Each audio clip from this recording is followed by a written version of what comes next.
Hey guys, it's Roxanne from RoxanneLynch.com. Hey, I wanted to pop into your world. It's the beginning of the month and I want to give you some luck, okay? So my girls and I were talking earlier and we were talking about the comparitis and how comparison, when we're looking at other people's businesses and looking how they are doing and then developing that self-analytical eye within ourselves, it can cause some major problems. And we know that having that comparitis mindset will create stagnation, distraction, frustration, and basically will kill your business, okay? You guys know that my name is Roxanne Lynch. I'm an entrepreneur and a business owner, and I am a women's business coach, helping you guys get some traction in your business, get some momentum, shake things up a little bit, think outside the box, and definitely get to the sunny side of life. Okay, so let's pop into this. Understanding that I'm going to share some lucky tips with you because you guys know that I'll never talk about a pain point or anything upsetting without giving you guys some solutions of what I'm thinking about. So we know that women within business, we've had it since high school, maybe even for some of us since elementary or middle school, that we have this comparitis. We're looking at other people, and when we do this within our business and we're comparing your results with their results, there's a whole bunch of factors that I'm going to share with you, but ultimately it can lower our self-esteem. And would you guys agree it has a tendency to lower your self-esteem, your self-worth, your self-belief? What happens even more so is that every time that you shift your focus and you're comparing yourself to June or Jane or Mary or Joe or Frank over there, you're focusing on them and you're not focusing on your path, your life, your story, your daily method of operation, your journey. So every time your focus shifts there, you're driving blind. You're running your business blind, and you're not even putting the effort that you know you could or should be putting it into when you're comparing and you're shifting your focus to this other woman, okay? And, you know, we know that it's a dead end road, and it's going to, like I said, it's going to cause you frustration. It's going to cause your business to, you know, be derailed, and definitely has a potential of making women want to just throw their hands up in the air and quit. And that's just not what we want, right? Because we know that there is success out there. We have success stories, big and small, every day, you know, and I like cheering the small stories, okay? I've never been one to even believe in overnight successes, because would you guys agree there is really no such thing as overnight success? We know that when we're looking at other women's overnight success, when we're comparing someone else's points of what we see their success is, we're really comparing them to our weaknesses. And I think that this is very true for myself, and I know it's been true with some of my coaching clients, is when we are comparing to their recruiting 2 or 3 people a week, or 5 or 6 or 10 people per month or more, and we haven't even signed up one person. We're focusing on what we know we need to improve and our personal weak points. So all of a sudden, everyone else's, stellar stardom successes jump out at us, okay? And I want to share some ideas of why, okay? So often, like I said, now tip number 1, we know that we are comparing our weaknesses to their strengths, and everyone has different weaknesses and strengths. Some women are a great communicator. Some women are awesome on live video. Some women write amazing stories. Other people create amazing images.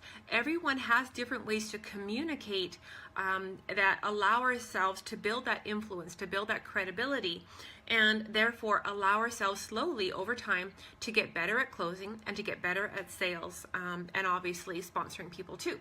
So, but we don't want to be comparing our weaknesses to another person's strengths, because obviously that person didn't become a superstar overnight. There's years of the making, and they've had failures and got up, and they've had obviously oodles of self-development and all kinds of greatness. Okay, so the second point is when we're having that comparitis and we're losing our focus, when we're shifting it onto other people's success and we're comparing ours of where we are here and now, is you don't know the whole story. And I know this was really big for myself. I remember as a little girl, we had this new 4-H club member come into our club, and she was new to the community. We didn't know her at all. And, she just went into the show ring and she kicked our butts. she kicked our butts, and we were like super confused. Well, it's like, because we had, we knew regularly who took first ribbon, who took second ribbon. You don't know the whole story, okay? So what happened is, of course, that woman had done all kinds of amazing personal one-on-one training and, had done umpteen hundreds of thousands, not hundreds of thousands, but thousands of dollars worth of coachings and clinics with that horse. And then so she stepped in. So you don't know that person's backstory. You're just looking at the finished product of that person walking across stage or, ranking in her business again. And I don't think enough people share the details of their past struggles. I know it's important to share some past struggles so you can create those connection points, but make sure that you share enough of the sunshine also, but so you can share the whole story, okay? Like I said, that person's gone through development and struggles and temporary failures and falling down and getting up, and a lot of coaching and mentoring, probably a lot of tears, a lot of hand holding. So you don't know that person's story, okay? Which of course is also applicable into tip number 3, which is we don't know how long they've been in the business. Maybe this is their 7th business, or maybe like Ray Higdon, this was his 11th business. Most successful women in business have been around for a while. I mean, and a big shout out and kudos to one of my amazing teammates, Nancy. She was with the same company for 17 years until she finally got exposed to social retail with me. And, she is just like a horse out of the gate, and she's taken the bit and she's running with it. And yes, but she's had 17 years of struggle. So yeah, I applaud her. It is darn well time at 65 years old that you should have some success within this amazing industry. We have a beautiful profession. So I love cheering big and small, but you don't know how long that amazing woman that has been in the business. And even I was totally blown out of the water when she just hit the ground running, when she could wrap her mind around attraction marketing. So I was excited about that. So most successful reps out there, they don't get to the tippity top of the cream of the crop in a year or two, okay? It just doesn't happen that way. You have to put your time in. You have to pay your dues, right? Okay, so tip number 4 is why comparison, we have this comparative thingy, is we're putting too much pressure on ourselves. I mean, ultimately, we're trying to prove to our family what we're doing. We're trying to prove it to ourselves if we've been around the block a few more times. Maybe we have said, 2 years ago, this is going to work and I'm going to do this, and we're still struggling. We just haven't maybe found the right fit. Something just isn't jiving. Something's not clicking, but we have dreams. We have wants, right? So tip number 4, we put too much pressure on ourselves, and we don't allow ourselves just to enjoy the process, to, stop and smell the roses, okay? So by taking some focus and putting it on you. So my big tips that I want to leave with you is, of course, don't focus on what you're doing right now, and constantly every week or every 2 weeks reflect on how it's going. Don't do the same old and then expect something different. Realize that we are unique individuals with our own talents, abilities, strengths, and weaknesses, and we have to be working on our own personal development and focus on just getting a little bit better every day. Just do it a little bit better every day. Maybe if you've been reaching out to 2 or 3 people every day and making new friendships, maybe up the game. If it's getting easy, that's a really great success tip, is we need to be upping our game every day. Okay, so the last tips I want to leave with you, and because it is March, so you guys are going to get a heck of a lot of lucky posts, anything to do with luck, anything that I can do to uplift and inspire and empower you guys to the sunny side. I'm going to be sharing out every bit of lucky that I can. I have a little bit of Irish in me, and thanks Dad, thanks Dad, I love my Irish.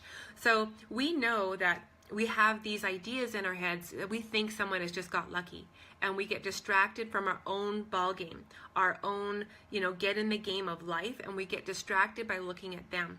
So we know that the grass is always greenest where we water it, and envy and comparison and jealousy, it's the thief of our daily joys. And our daily activities can be full of joys, okay?